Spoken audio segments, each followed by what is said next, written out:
আপনার সন্তানের মাথায় জীবনে একবার হলেও এই দোয়াটি পড়ে ইনশাআল্লাহ তাআলা ফু দিবেন, তাহলে দেখবেন ওর মেধা এমনভাবে বাড়বে, ওর জীবনে এত বড় হবে যেটা আপনি কল্পনাও করেন নাই। লাইফ অন্তত একবার হলেও এটা আপনার করা উচিত, কারণ এই দোয়াটি নবী সাল্লাল্লাহু আলাইহি ওয়াসাল্লাম করেছিলেন এমন একজন সাহাবীর জন্যে, যে ওই সাহাবী জগৎ বিখ্যাত সাহাবী হয়ে গিয়েছিলেন। এই জন্য এই দোয়াটা অত্যন্ত পাওয়ারফুল একটা দোয়া। এই পৃথিবীতে আপনি যত বড় বড় আলেম দেখেছেন কিংবা যত বড় বড় মুহাক্কিক, মুফাসসির, মুহাদ্দিস দেখেছেন, সকলের জন্যেই তাদের বাবা মা, তাদের উস্তাদরা এই দোয়াটা করতেন। অসাধারণ একটি দোয়া। এই দোয়াটা ইনশাআল্লাহ জীবনে একবার হলেও করা উচিত। একবার কেন, আপনার সুযোগ থাকলে আপনি প্রতিদিন করবেন, কারণ এই দোয়াটা এত অসাধারণ দোয়া। এই দোয়া করেছে আর সে ফল পায় না এমন হয় না। হাদিসের মধ্যে সে বিশ্বনবী সাল্লাল্লাহু আলাইহি ওয়াসাল্লাম, হযরত আব্দুল্লাহ ইবনে আব্বাস রাদিয়াল্লাহু আনহুম, তিনি যখন শিশু ছিলেন, তিনি যখন ছোট ছিলেন, তিনি নবী সাল্লাল্লাহু আলাইহি ওয়াসাল্লামকে একবার একটা খেদমত করেছিলেন। আমার নবীজি তার উপরে এই পরিমাণ খুশি হলেন, এই পরিমাণ সন্তুষ্ট হয়ে গেলেন, নবীজি তাকে ফু দিলেন, তার মাথায় হাত রাখলেন। এরপরে এই অসাধারণ দোয়াটি পড়ার কারণে মুহাদ্দিসিনরা ব্যাখ্যা করেছেন, আল্লাহ তাআলা তার জেহেন জাকুয়াত এই পরিমাণ বাড়িয়ে দিয়েছিলেন।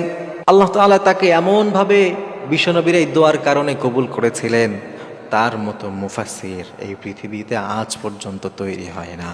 সুবহানাল্লাহ। প্রিয় ভাই, খেয়াল করেন, নবীজির এক দোয়ার কারণে তিনি এত বড় মুফাসসির হয়েছিলেন যে তার মতো মুফাসসির আর পাওয়া যায় না। আপনি যদি কোরআনের তাফসীর করতে চান, আপনি যদি কোরআনের কোনো অংশ বুঝতে চান, হযরত আব্দুল্লাহ ইবনে মাসউদকে ছাড়া, হযরত আব্দুল্লাহ ইবনে আব্বাসকে ছাড়া বোঝা সম্ভব নয়।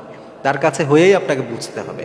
এত বড় মুহাদ্দিস, এত বড় মুফাসসির আল্লাহ তাআলা তাকে বানিয়ে দিয়েছিলেন। এজন্য আপনি যদি আপনার সন্তানের ভালো চান, আপনি যদি চান আপনার সন্তান বড় হোক, আপনার সন্তান অনেক ভালো কিছু দিনের জন্য করুক, মানুষের জন্যে, কল্যাণের জন্যে কিছু কাজ করে যাক, কিছু করে যাক, এই পৃথিবীতে কিছু রেখে যাক যেটা আপনার জন্য জান্নাতে উসিলা হতে পারে, তাহলে আপনার সন্তানকে নিয়মিত আপনি এই দোয়া পড়বেন। বিশ্বনবী সাল্লাল্লাহু আলাইহি ওয়াসাল্লাম এই দোয়াটি অসাধারণ একটি দোয়া শিখিয়েছিলেন। নবী সাল্লাল্লাহু আলাইহি ওয়াসাল্লাম হযরত আব্দুল্লাহ ইবনে আব্বাস রাদিয়াল্লাহু আনহুকে এই দোয়া পড়ে ফু দিয়েছিলেন, আল্লাহুম্মা ফাক্কিহহু ফিদ্দীন, আল্লাহুম্মা ফাক্কিহহু ফিদ্দীন ওয়া আল্লিমহু তা'ওয়িল। এই অসাধারণ এই দোয়া বিশ্বনবী সাল্লাল্লাহু আলাইহি ওয়াসাল্লাম করেছিলেন যে আল্লাহুম্মা ফাক্কিহহু ফিদ্দীন, এই এতটুকু অন্তত করবেন। এরপরে ওয়া আল্লিমহু তা'ওয়িল, এই চমৎকার এই দোয়াটা আপনার সন্তানকে আপনি করেন, ওর মাথায় হাত রেখে করেন, ওকে এই দোয়া পড়ে ফু দেন, ওকে শেখান। আপনার স্নেহের যারা আছে তাদেরকে এই দোয়া পড়েন। সবসময় এই দোয়াগুলো যদি সন্তানের জন্য পড়েন, কিংবা যাকে চান আপনি সে জেহেন জাকুয়াত ভালো হোক, তার মেধাশক্তি ভালো হোক, অনেক ভালো কিছু করুক, আপনি নিয়মিত তার জন্য এই দোয়া পড়বেন। নবী সাল্লাল্লাহু আলাইহি ওয়াসাল্লাম এই হাদিসের দিকে খেয়াল রেখে, আল্লাহ তাআলার উপর বিশ্বাস রেখে, তাহলে দেখবেন আপনার সন্তান ইনশাআল্লাহ তাআলা আপনার চক্ষু শীতলকারী সন্তান হবে।